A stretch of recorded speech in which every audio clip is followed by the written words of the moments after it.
Welcome back, my dear employees. Last time, I left off waiting for the Wither Skeleton data model to become self-aware, and we are almost there. In fact, we are there. Here it comes. Boom, self-aware. Now before I get to actually using this to get my glitch-infused ingots, I want my trophy. Here's my trophy. That is another one of the endgame tasks completed. I didn't even realize, but I had actually done this like 2 episodes ago now. I forgot to finish the quest. Now let me quickly craft up the trial key and trial keystone.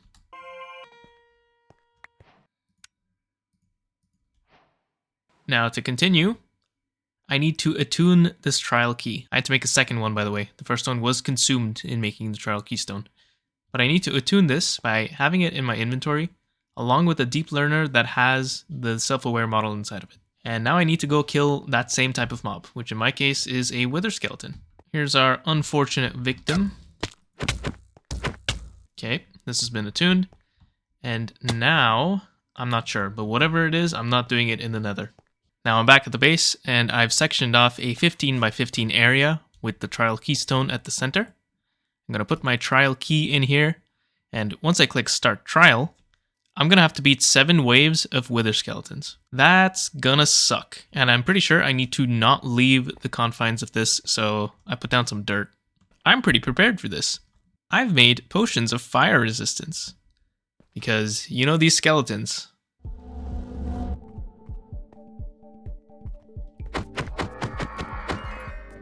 They have to spawn, like, on me. Okay, that's wave 1.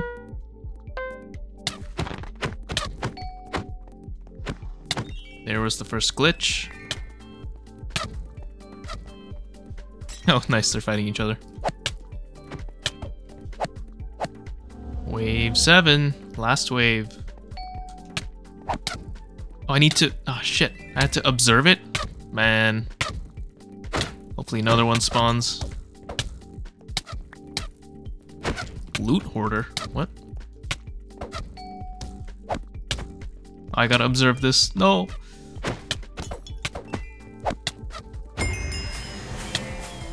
Let me observe you. There we go. Ow.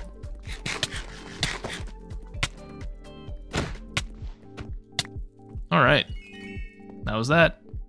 Honestly, pretty bad content. It's no fault of the mod. It's just Minecraft's combat is not my favorite thing in the world. Now, I remember last time I said that I need an EV forming press to convert the corrupted glitch heart into unstable glitch fragments, and that is not true. In fact, this is worse than the normal way of getting this.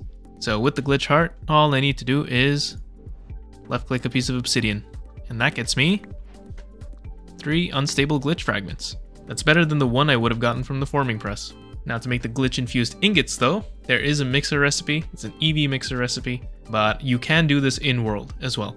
You just need to throw some lapis, some gold, and the unstable glitch fragment into some water, and then you get the glitch infused ingots. These have a couple of uses. A pretty notable one is the glitch infused armor set. There's only one effect I really care about, and that is creative flight. You get this from wearing the full set.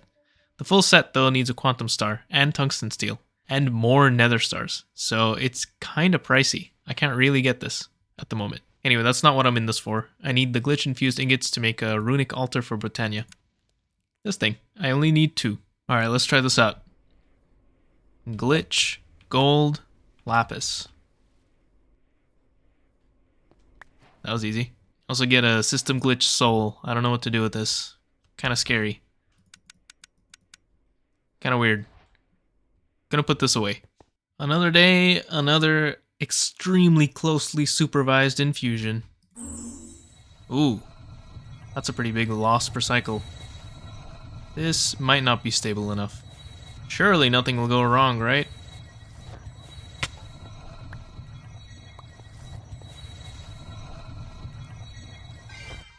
Classic infusion.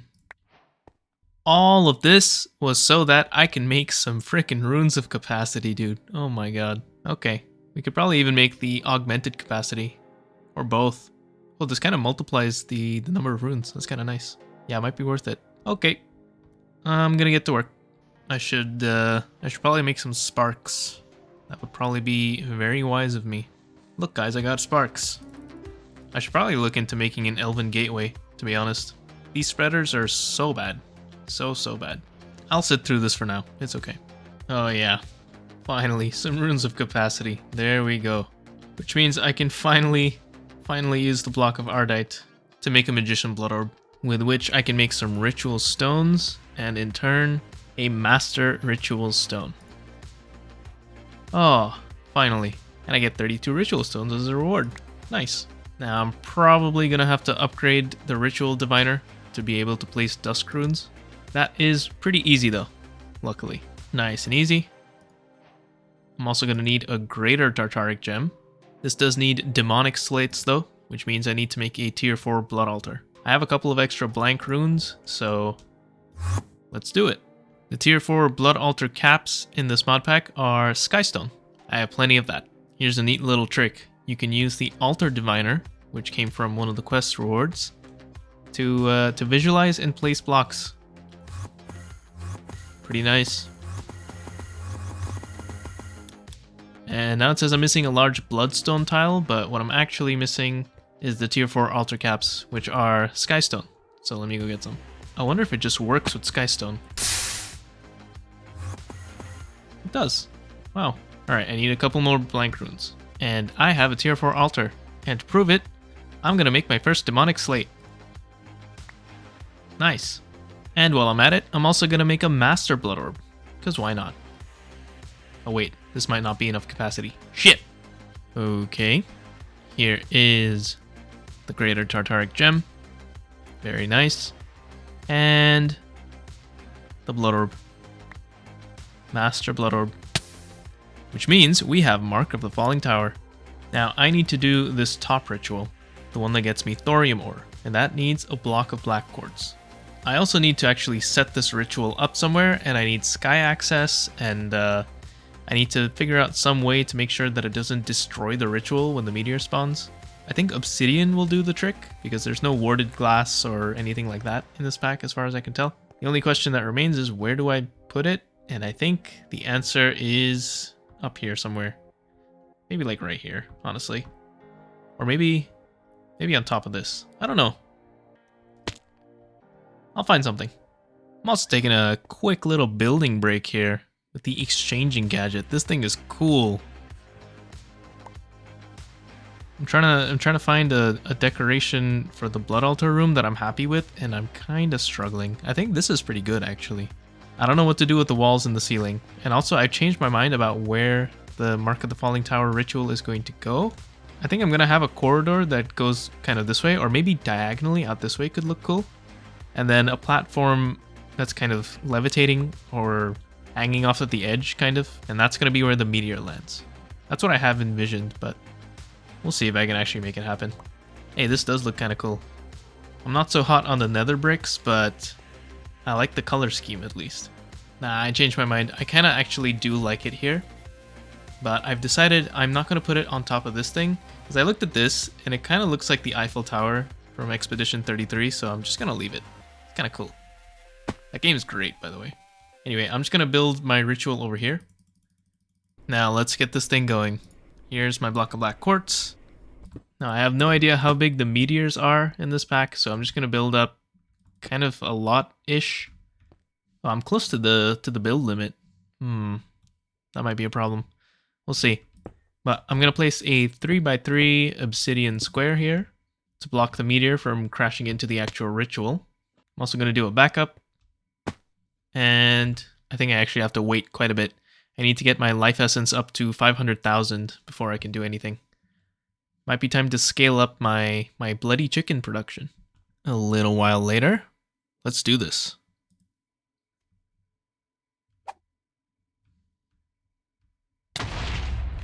Oh, not very big. Not very big at all. Well, time to get to digging.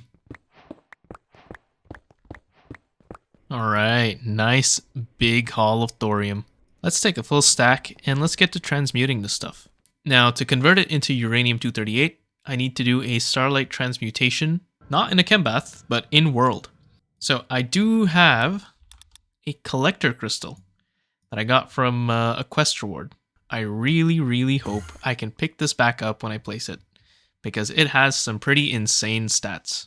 And I don't know if I'm going to need it later on, but I need it now. So the way this works is with the linking tool, I can link the collector crystal to each of these coordinates. And it transmutes the ore into uranium-238. Takes a little while. Starlight is being spread over 8 different blocks now, or 9 different blocks. But here we go, uranium-238. Very nice. Surprisingly, this can't be multiplied further. This just has to be processed directly. But once I get some uranium-238, I need to centrifuge it. It's a 2% chance for plutonium. Each ore is like, what, 2.5 dust or so? So I'm probably just going to transmute the entire stack, to be honest, because why not? Then I'll get to processing it, and I'll be back with my plutonium-239, with which I think I can actually make the radon chicken. Nice, nice, nice. 1 stack got me 1 plutonium. Now let's get this radon chicken.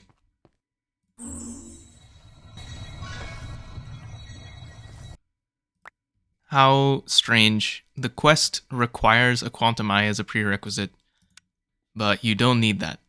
And I'm pretty sure if I level up the radon chicken, it's not going to count for the quest. So I kind of just have to let this produce by itself, time in a bottle the shit out of it, make my first quantum eye, and then I can level up the chicken. Kind of silly. The dependency is backwards. While my radon is building up, I decided to look ahead a little bit, and I've already noticed a small issue. I need Vintium for the end rod. So IV, which requires tungsten steel, which requires the end, kind of, is gated behind Vintium, which I can only get on the next planet. So I can't actually even do this recipe yet. I still need the fusion crafting core, so I need the radon, so I'm glad I did that, but this means I need to go to Euclides Prime first. And that is the next goal. So to make the Euclides Prime artifact, I need stellar alloy, resonating gems, demonic slates, and atomic alloy. The only thing I haven't made yet is the resonating gems, but these are pretty easy to make. It's a terrestrial agglomeration recipe, so I need to make a plate, but this is pretty cheap. It needs raw demon eyes, which need polished raw stone. How do I get... Oh, this is totally chill. Yeah, okay. So I think I didn't expect to do this already, but it's time to go to the next planet. There's another slight issue though. So to actually use the fusion crafting core, I need chaotic fusion crafting injectors. And these need crystal matrix ingots, which need nether stars. So I need to automate the wither. Let me quickly, desperately search through to see if there's another way for me to get them. But I kinda really doubt it. Okay, I'll look into that. For now, let's craft this quantum eye. This completes a whole slew of quests. Okay, automating the wither. I have a plan for the wither. I need a couple of things though. First of all, I did some testing on a creative world, and I need the following items. So I need a wither builder. This needs a nether star plate, which is unfortunate because I need 9 nether stars to do that. So that's gonna have to wait. This is for kind of automating it, but I can still get by without it for the first 9. So the wither builder is on the list for later, but I also need 77 reinforced obsidian to build a little cage for the wither. Now I play with mob griefing off because I don't want to have to rebuild my buildings every time a creeper goes off, because that's just not fun. But in the spirit of actually dealing with witherproofing, I'm gonna make the 77 reinforced obsidian. Even though, because of mob griefing off, I could use basically any block. Finally, I need a diamond spike. The reinforced obsidian is going to be the most expensive part of this because it needs grains of infinity, it needs obsidian itself, and it needs dark iron bars. And the dark iron bars are made from dark steel, which is made in a blast furnace with hydrogen, black steel, and obsidian. So it's kind of a multi-step thing, but I will get this done, and I'm going to make my 77 reinforced obsidian, and I will be back when I have that. Back here in the void world of all places, I've got my reinforced obsidian, and I've got my diamond spikes. So let me show you exactly what I have in mind. Now, I did base this in my creative test on using the wither builder, which I can't make yet. So I'm just going to kind of place some placeholder blocks in place of it. So this right here is my wither builder, on top of which goes a spike. And then I build a little cage around a 3x3x1 volume over here. This is actually not part of my original design, but I'm going to try and put some extra spikes here because the actual design is really slow. But we'll see if I can speed this up. So this is it. It's pretty simple. I somehow have 2 extra reinforced obsidian. I don't know why. I'm not mad about it though. Anyway, in here is where the wither gets constructed by the wither builder, and then it gets killed by the spikes. It's that simple. And because this is reinforced and it's all perfectly closed off, it can't squeeze out of any cracks and escape. Let me go get some soul sand and some wither skulls, and unfortunately I'm gonna have to do this by hand for the first 9 until I can make a wither builder. And that's gonna suck, but it is what it is. This is a real pain in the ass. And you'll see why I put it in the void world in just a second.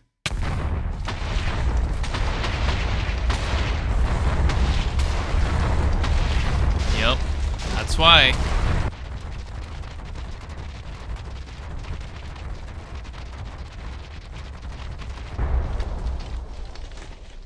As you can see, it takes absolutely forever. It takes so long to kill a wither, which is why this really needs to just be kind of passived. I need some form of automated drop collection, which I'm not sure about. Maybe, I don't know, maybe some kind of vacuum hopper or something. But regardless, I need to do this 8 more times so I can get enough nether stars to make the wither builder. Oh man. Well, I'll be back in a bit. Okay, that took a little while, and I actually had to rotate the structure because it turns out the wither builder always builds the wither facing north or south. So my previous orientation just does not work, and there's no way to rotate it, which is kind of silly. Anyway, I have my wither builder here. It's quite a simple machine. You just put in wither skeleton skulls and soul sand, and it just, you know, builds the wither in this working area, and then it dies. Oh, I forgot the vacuum hopper. Anyway, that's fine. Over here, I have my steel drum, advanced combustion gen, and a converter for power. So it's done. Cool. Next time, Euclides Prime. See you then.